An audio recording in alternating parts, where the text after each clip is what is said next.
as I watched that video, I guess it really changed the message that I'd like to share with you today.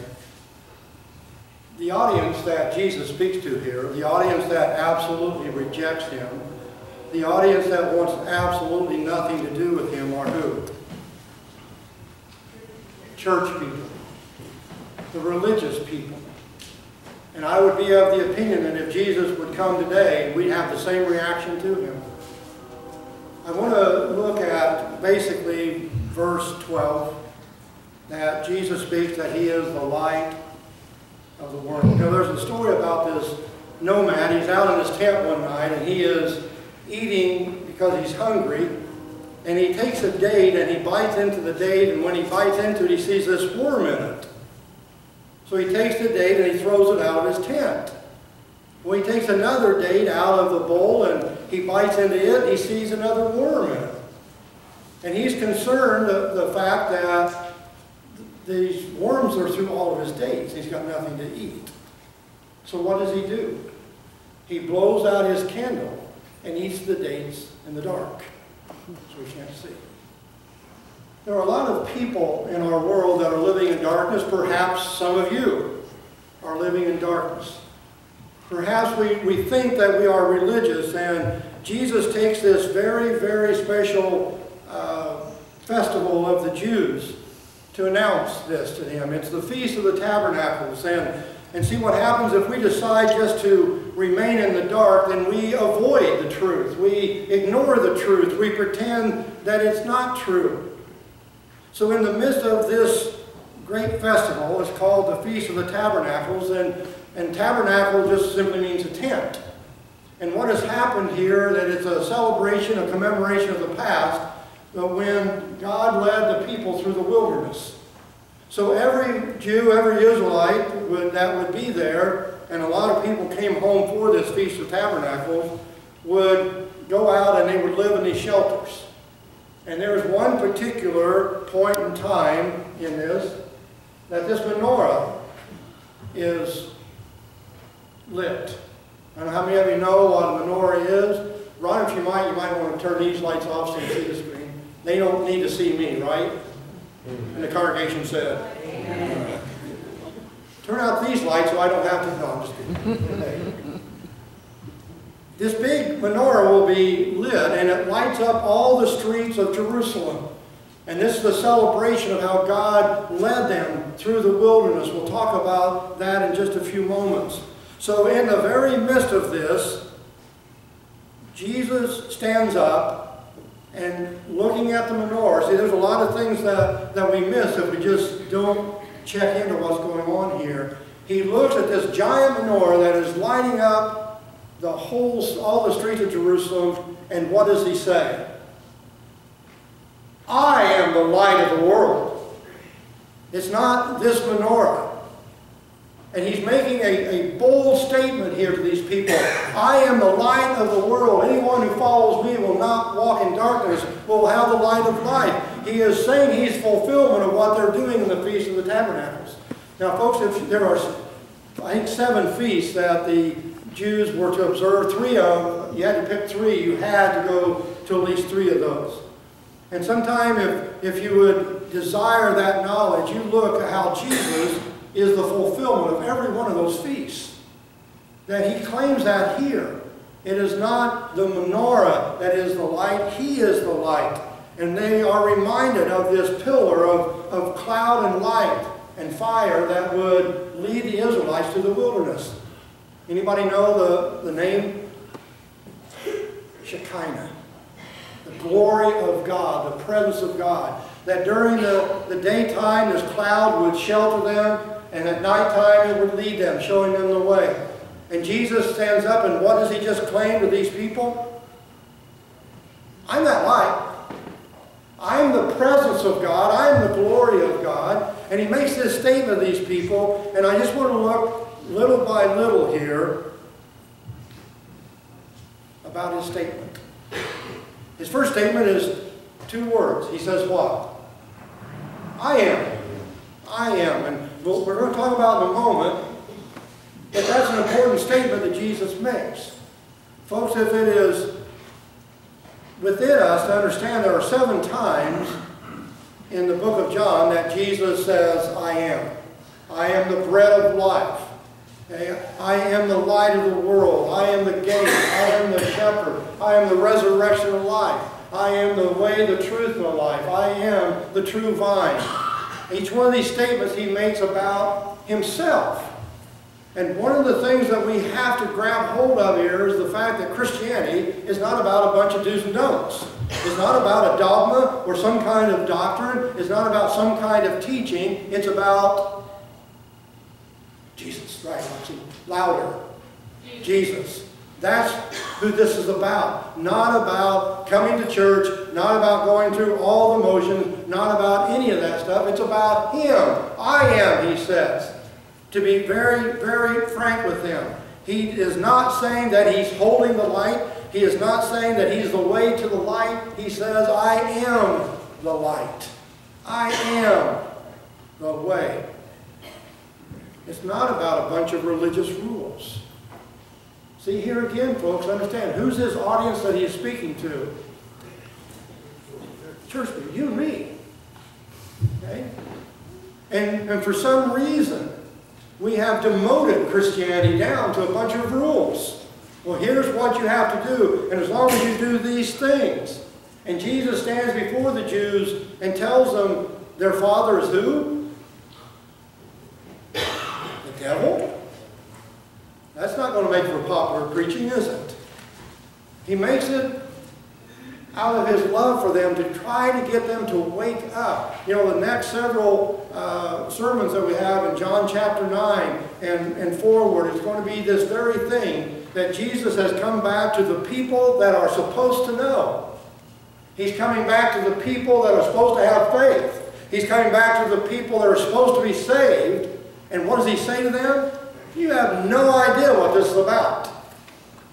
Because if you did, you would treat me differently. You know, the other day, I know that we're in the midst of a drought here, and I can tell you down in Galloway, Ohio, where Rich lives, it's a whole lot worse than it is here. Okay? Whole lot worse than it is here. And the other day, there was this person, I'm not going to give names, it doesn't matter, saw them at a store, and they said, Joe, why isn't God allowing it to rain? And you know what my response was? Look at the way we treat him. Why would he? Why would he do anything to bless us? Look at the way that we treat him. Here are the religious people of the day. Look at the way they treat Jesus. Folks, it wasn't the drug addicts and the drunks and all of this that crucified Jesus. Who was it? It's the church people, the church leaders. Because they lost sight of what really this is all about. Jesus is saying that he is the only source of illumination in the world. Now, when we talk about light, John uses the word light 16 times in his writings to describe Jesus. So if we're going to talk about light, what would it represent to us? Anybody? Louder so I can...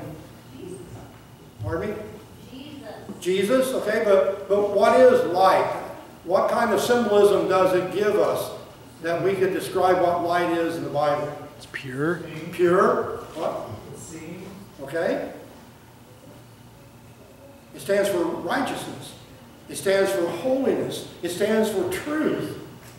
And Jesus stands before these people, and he stands before us today, saying that he is the only illumination for the world. There is no one else that is going to give truth. There is no one else that's going to give holiness. No one else that's going to give us the guidance, the direction that we need besides him. Besides him. Everything comes down to this person. You understand that? Do we grab hold of that? It all comes down to Jesus Christ. Everything comes down to him. If I do not ascribe to him who he really is, I am absolutely and totally lost. Period. Period. Now, his statement can't be much plainer than it is. that this has to be so simple for us to understand it all comes down to this person. A person of history. A person of record here, of the things that he said.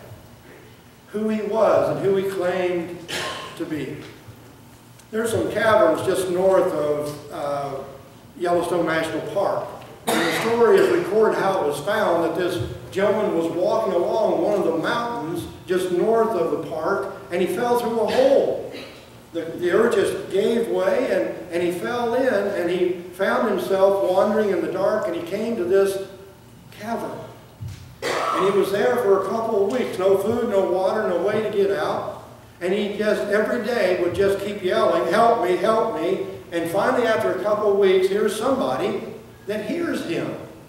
And they dig him out, and they find him that he has walked a long ways from where he fell in. And they finally find him in this dark, dark cavern. And they ask him, "How did you possibly make it through those 2 weeks in total darkness?" And he said, "Look up there." And when he looked up, there was this little pinhole of light coming through. And he said, "I just kept focusing on that light, because I knew as long as the light was shining in the darkness, there was hope that somebody would find me." Folks, in the world in which we live, Jesus is that light. He says that he is the light of the world that brings us to his purpose. Light is essential to our daily lives, isn't it? What purpose does light serve physically? Pardon me? It illuminates, right? What else? Vitamin D. Vitamin D. Here's Patty, the nurse. Okay. No, vitamin D. Helps plants grow. Does a lot of things. What would we do without that light? And the same thing, that light is so essential to us in our everyday physical life. Jesus says, "I am essential to you in your spiritual life." In fact, when we get to John 15, Jesus is going to say, "Without me, you can do nothing." He doesn't say it's difficult or anything else. He says, in the spiritual world, without me, you can do nothing. Light reveals. Light scatters darkness. And those are the things that we have to understand, that it gives warrant, it provides the guidance that we need. Folks, this world in which we live is a very, very dark place. And it's getting worse and worse and worse. We are reminded again of the events in Aurora, Colorado, that this gentleman, who, whatever his condition was, decided that he would end the life of 12 people and injure. And we can talk about all the psychological things you want to. You can read the article that I thought was worthwhile. I put in the back of the prayer list there. And Mike Huckabee also has an article out. The problem that we're having in our country is that we are so deep in wickedness, that we are so deep in sinfulness. And they use the phrase, "we are stewing in this wickedness." It's not changing. If it's changing, it's getting worse. And in the midst of all of this, in the darkness of sin and uncertainty, Jesus stands and says what? "I am the light of the world." That he is going to reveal. And see, there are those people that don't want that. There's those people like the nomad we talked about with his dates that would rather stay in the dark. You ever been in a theater? And when you come out, how the sunlight hurts your eyes, and that's what it does to a lot of people. Isaac and Alex, what are we watching? Okay. I saw Alex with a cell phone before. Just checking. You can read and listen at the same time, right? Gotcha. See, I'm an old person, I can't. But I'll accept you can. Okay? There's plenty of religion in our world, but not much light. That religion has been demoted down to where Jesus has been pushed to the side. Look at John chapter 8. That wasn't a very, very friendly crowd, was it? But who was it that Jesus was speaking to? The religious people that's supposed to believe in God, that are supposed to believe in what God has said to them, and God stands in their presence, and the only thing they want to do is what? Kill him. Get rid of him. We can't stand what this man is saying. We are losing our influence. How badly the world needs to know Jesus. How badly the world needs this true light for somebody to shine and to say, this is what is correct. Because the light of the world distinguishes truth from error. That's why some people don't like it. That it exposes sin. That's why some people don't like it. Don't like him. Don't like the church. You show me a church that's standing up for the truth of God, and I'll show you one that's in trouble most of the time because of their stand against the darkness. I would much rather stand before Jesus than him be okay with what I did than the people that are around me that are upset at where we stand and what we believe. He says, I am the true light. And the people sitting there, standing there, understood exactly that he was what he was referring to. When Moses is in the desert of Midian, he comes across this bush that's burning, and that's not unusual in the desert. What is unusual is what? It wasn't burning up. It was just burning.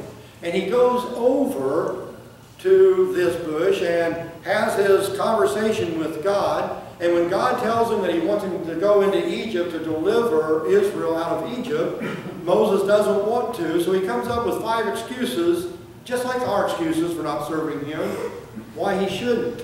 And one of the questions he asks is, who should I say has sent me?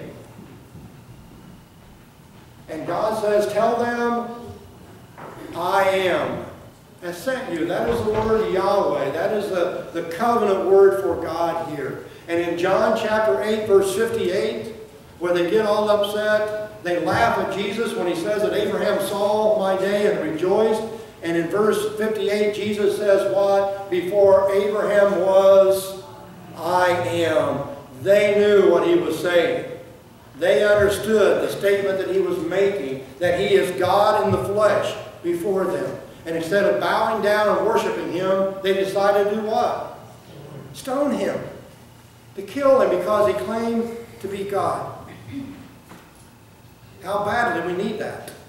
He claimed to be, if I can get caught up here, the Shekinah. That's a picture of the Shekinah. That was this cloud and this fire that led the children of Israel all the way through. And Jesus says, I am that light. I am that Shekinah.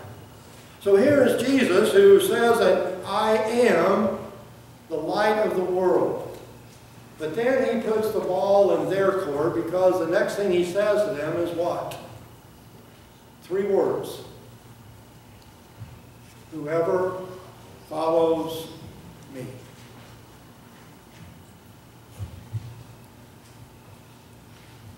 Just knowing that Jesus is the light of the world is not enough.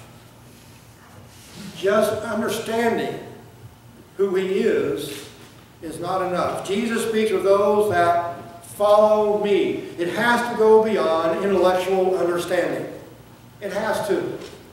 What Jesus is saying here, and it's unbelievable to me that we have reduced our Christian commitment to believing certain facts. And we claim that that means that I'm a Christian.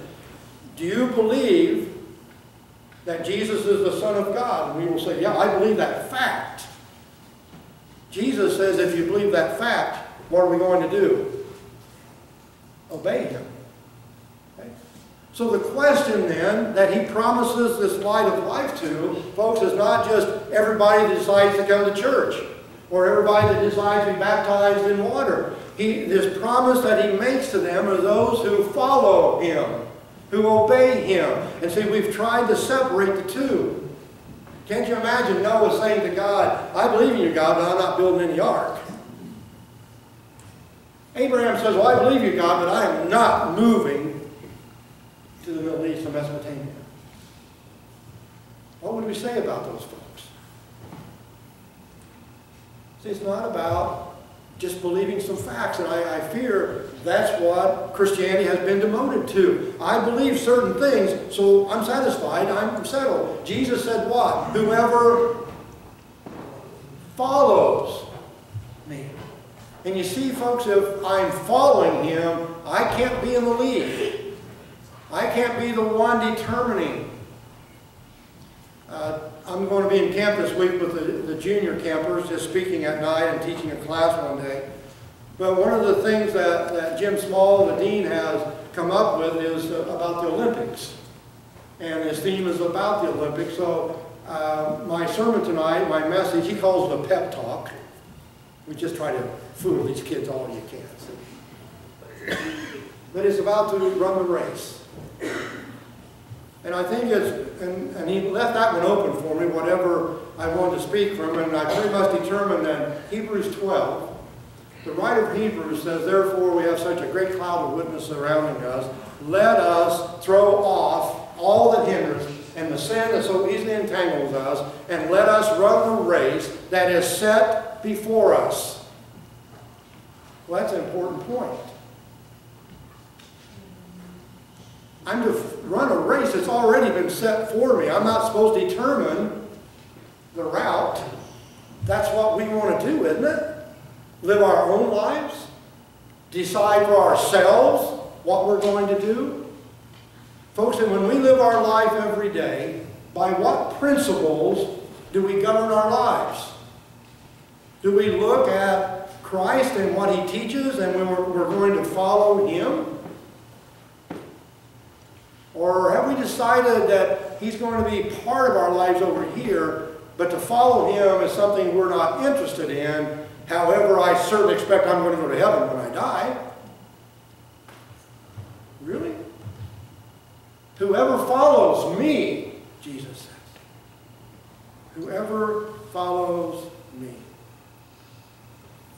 What principles do I use to govern my lives?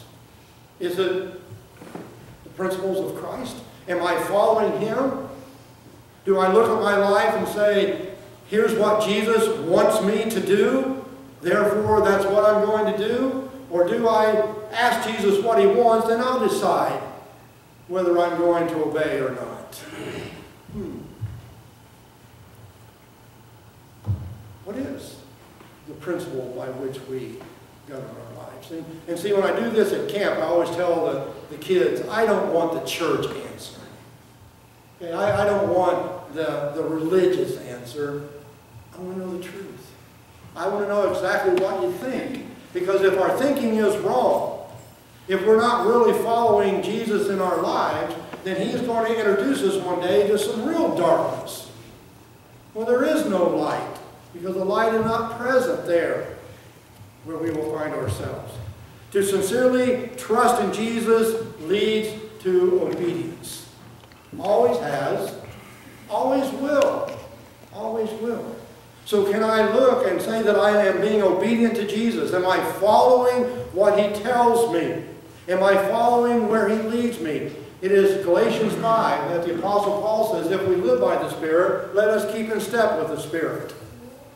Now, we live by the Spirit. That when I receive the Holy Spirit, when I become a Christian, that's what brings me back to life. And he says to keep in step with the Spirit. And that wording is very interesting, because the word there means to step exactly where the Spirit steps. It's not just here and there following him somehow. It is to keep right in step where he leads me. Jesus promises that to those that will. The world is in darkness. It's a symbol of sin and ignorance. I mean, as you look, watch the news. Sometimes it's depressing to watch the news. Sometimes you look and you see what, I listened this morning about Syria. Do you have any idea what is going on in Syria now, and how the government is just killing all kinds of people, but how they believe now that Al-Qaeda and some other terrorists are in Syria fighting for the rebels, and this whole thing is just becoming a horrible mess. That people are killing people back and forth for some kind of political gain, for some type of financial gain. we just keep looking, even in our personal lives, in small town Watsika, and we see the darkness that is there. Folks, you can't go anywhere. And you mentioned the name. Now, I don't know how it goes with you, but if I'm somewhere and I'll say Watsika, you know what? One of the first words that comes out of people's mouths when I mention Watsika, anybody want to guess? Drugs. Oh, that's where they have all those drugs. That's where all of this stuff is going on, isn't it? Now, I don't think it's any worse than it is anywhere else. But we live in a world that's very dark. A world that is guilty of sin and ignorance of there. And you know, whenever you make a decision in the dark, it can have some pretty difficult consequences. I woke up about 2 o'clock this morning. I was having a little trouble sleeping anyway. So I decided I would go get me something to eat or drink, whatever. And I was certain that I didn't have to turn the light on just to walk from the bedroom to the kitchen. However, my cat Allie thought I should have. Because she was sleeping right there beside the bed. And the left foot hit the floor and the right foot landed on the cat. And then we were both really awake. Decisions made in the dark have some really, really dire consequences in there. But there are those that refuse Jesus. There are those that prefer to walk in darkness because it does hurt their eyes. It does expose the sin that is there. We can read several scriptures that are there. And there are a lot of people that are following false lights, counterfeit lights, those that claim they have great knowledge, those that claim that they can put us in touch with God. What does that look like? That is close. I lived for quite a while, but on one of my visits to see Danny in Kansas City, when I got up one morning, I usually leave there like 2 or 3 in the morning and drive. It's an 8-hour trip back. And so I get all my stuff together. I never wake them up. I put my stuff in the car. I go back. I make sure that I lock their door. And I got in the car and I backed up. And that's what I saw. Now, I'm going to have to wake them up to get back into the house. So I decide that I can just make it. Maybe by the time I get to the next exit, you ever fool yourself like that? The next exit I'll go over. The next exit, okay? So I get on 435 that goes around Kansas City, and as long as you got some lights and stuff, it's not too bad. So I get out around 470. I get on Interstate 70 to come home, and that's what I run into. And about 100, 200 yards into that, this semi comes going by me. And I think if I can just keep his taillights in sight, I can make it through this fog. So it doesn't make much sense to go from 60 to 70 miles an hour in the midst of that fog. But I thought if I lose his taillights, then I'm really, really out here not seeing anything. So I catch up with him. I'm running from here to the doors at the sanctuary behind him, and everything is fine until it dawns on me, you know, if he pulls off on an exit, so am I. So I decided I can't really follow his taillights anymore. I'm going to have to find something a little more stable, a little more secure that can't change on me. Okay? So I did finally catch the white stripes, and I just kept myself between the 2 white stripes going down the road. There are a lot of people in their religious beliefs are following the semi. That wherever it leads that they go without even thinking about where they're going. And when that semi leaves the truth, they leave right with it. And I would tell you, and I've said this over and over again, the greatest threat that the church has is when people say things and people accept what the human said instead of looking at what the scriptures teach. And we are guilty of the same things many times. That we are looking at those things that are not necessarily true because I've always been taught that.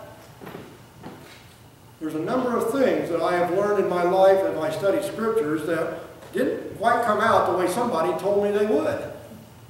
That the truth that is taught in scripture isn't exactly what this person said that it was. It's the truth. Whoever walks in the light will have the light of life.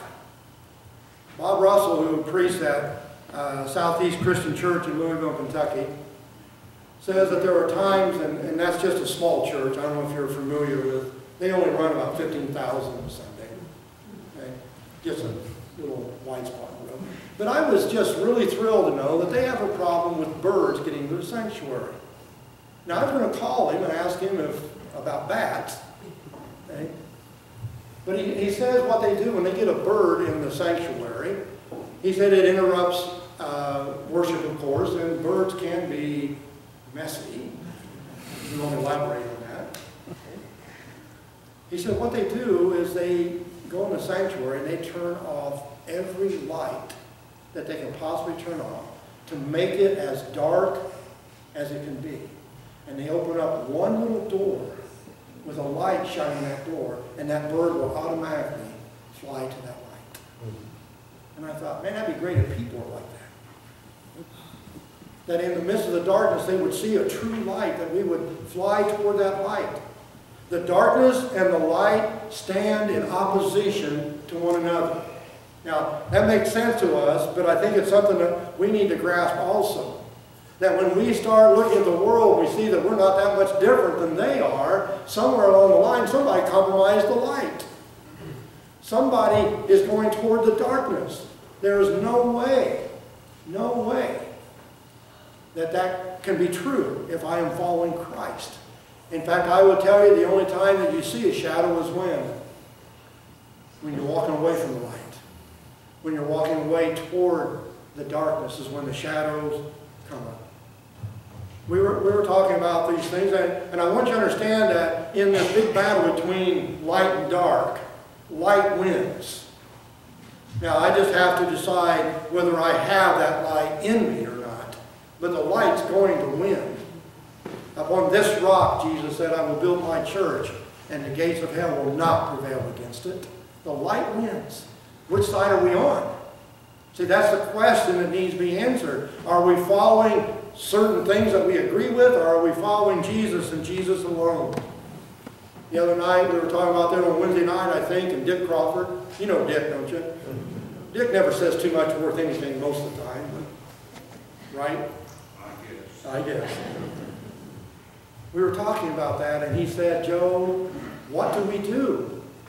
With all this darkness around us, what do we do?